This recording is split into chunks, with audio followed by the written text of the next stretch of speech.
माता जानकी जी की कृपा से मति निर्मल होती। मति का मतलब विचार, विचारों को निर्मल करने के लिए देखो एक बात अपनी जिंदगी में नेपाल के पागलों याद रखना, भगवान प्रभाव से नहीं मिलते। भगवान अगर प्राप्त करना है तो प्रभाव से नहीं, भगवान को पाना है तो भाव से पा लीजिएगा। दूसरी बात, जितने भी इस दुनिया में लोग प्रभाव से दूसरों को अपना बनाते हैं वो हमेशा अस्थायी होते हैं माय डियर। क्यों? प्रभाव से किसी को अपना बनाओगे तो वो तब तक तुम्हारा रहेगा जब तक प्रभाव रहेगा, चाहे पद का प्रभाव हो, रूप का प्रभाव हो, धन का प्रभाव हो। किसी को पद से, किसी को रूप से अगर प्रभाव से आकर्षित करके अपना बनाओगे तो वो तब तक रहेगा जब तक प्रभाव रहेगा, लेकिन किसी को स्वभाव से अपना बनाओगे तो वो तब तक तुम्हारा रहेगा जब तक जिंदगानी रहेगी। इसलिए माई बाप, किसी को बनाना ही है ना, प्रभाव से अपना मत बनाओ, बलपूर्वक नहीं, प्रेम पूर्वक। माता जानकी भक्ति रूपा है, इन्होंने प्रभु श्री राम को भी प्रेम पूर्वक पाया। आहा, धन्य है माता जानकी, इनके प्रेम का क्या कहना। अरे इससे बड़ा प्रेम क्या हो सकता दुनिया में कि जिनको पाने के लिए प्रभु श्री राम बिना बुलाए चले आए हैं। बिना बुलाए तो ठीक है, जब पुष्प वाटिका में सखियां खड़ी हैं तो राम जी से विनोद करने लगी, पुष्प वाटिका का विनोद विवाह के बाद। देखो एक बात और, रामचरितमानस में 2 वाटिकाओं का वर्णन है। जनकपुर के पास पे थी पुष्प वाटिका, लेकिन रावण के पास भी एक वाटिका थी, उसका नाम था अशोक वाटिका।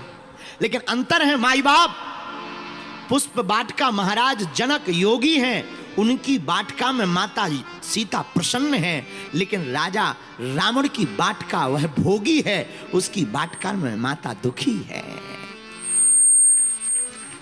बात सीधी है, एकदम स्पष्ट है। भक्त के हृदय में भक्ति प्रसन्न रहती है, अभक्त के पास भक्ति माता जाना नहीं चाहती है। इसीलिए हमारी प्रार्थना है, आपको किसी को अपना बनाना है तो प्रभाव से मत बनाइए, स्वभाव से अपना बनाइए। अच्छा, स्वभाव कैसा? एकदम विनम्र।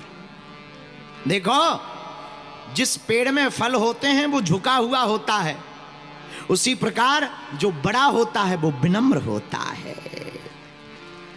धन्य है माता जानकी और इनके हनुमान जी महाराज।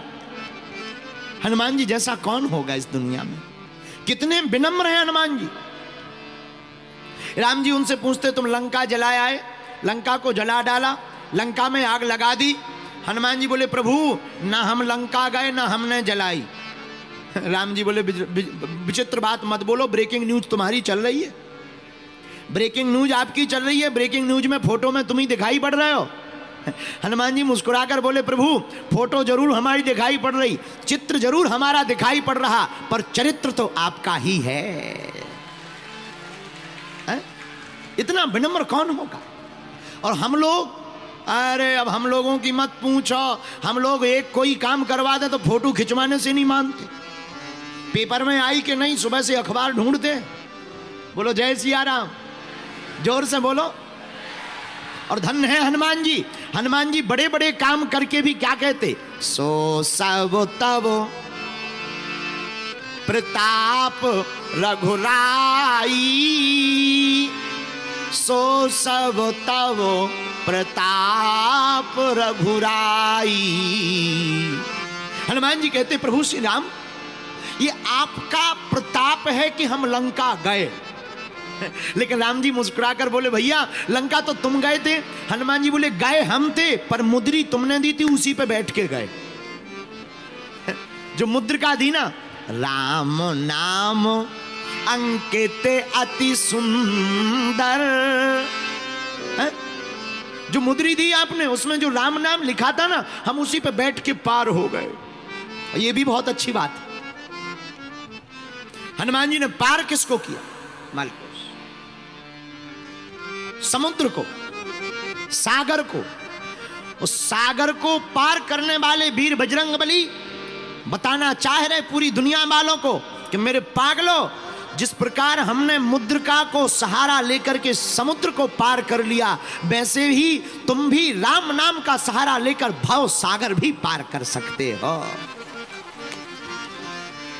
लेकिन हम लोगों को टाइम ही नहीं है अपनी आफतों से। बोलो जय सिया राम। जिसे देखो वो परेशान, जिसे देखो वो बीमार, जिसे देखो वो टेंशन में। हम एक ही बात बोलते हैं, तुम टेंशन में रहोगे, चिंता में रहोगे तो बिखर जाओगे। चिंता में नहीं जीना चाहिए, परमात्मा के चिंतन में जीना चाहिए। पर आप कहोगे गुरुजी अब हम क्या बताएं। एक व्यक्ति हमें मिला नेपाल में ही, हमारा चेला चंगीलाल।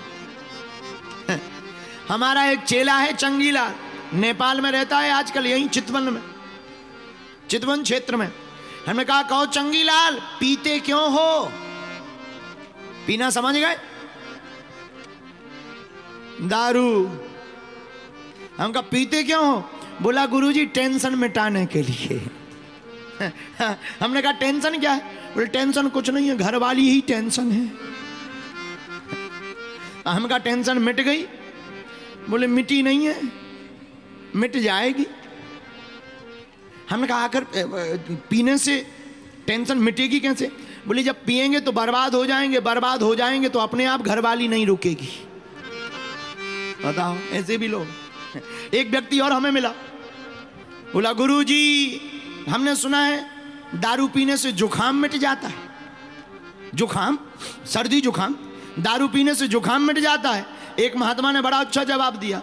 एक महात्मा बोले दारू पीने से जुखाम तो छोड़ो, लोगों के मकान मिट गए, जमीनें मिट गई, तुम जुखाम की बात करते हो। तो हम आपको कहना चाहते हैं, हम लोग अपनी चिंता को मिटाने के लिए व्यसन का सहारा लेते हैं। हमसे कोई अगर पूछे महाराज चिंता मुक्ति का उपाय क्या है, सबसे पहले तो यही चिंता मुक्ति का उपाय है कि अपना कुछ है ही नहीं तो टेंशन किस बात की। बांध मुट्ठी ऊपर से आए, खोल मुट्ठी चला जाना, ना कुछ तुम ऊपर से लाए, ना कुछ यहां से ले जाना। है? जब आए थे तो बांध के मुट्ठी, अब खोल के मुट्ठी चला जाना है। ना तुम कुछ ऊपर से लाए थे, ना यहां से ले जाना है। तो चिंता करना क्या? चिंता करोगे तो जल्दी मर जाओगे, चिंतन करोगे तो परमात्मा को पा जाओगे। बोलो जय सिया राम।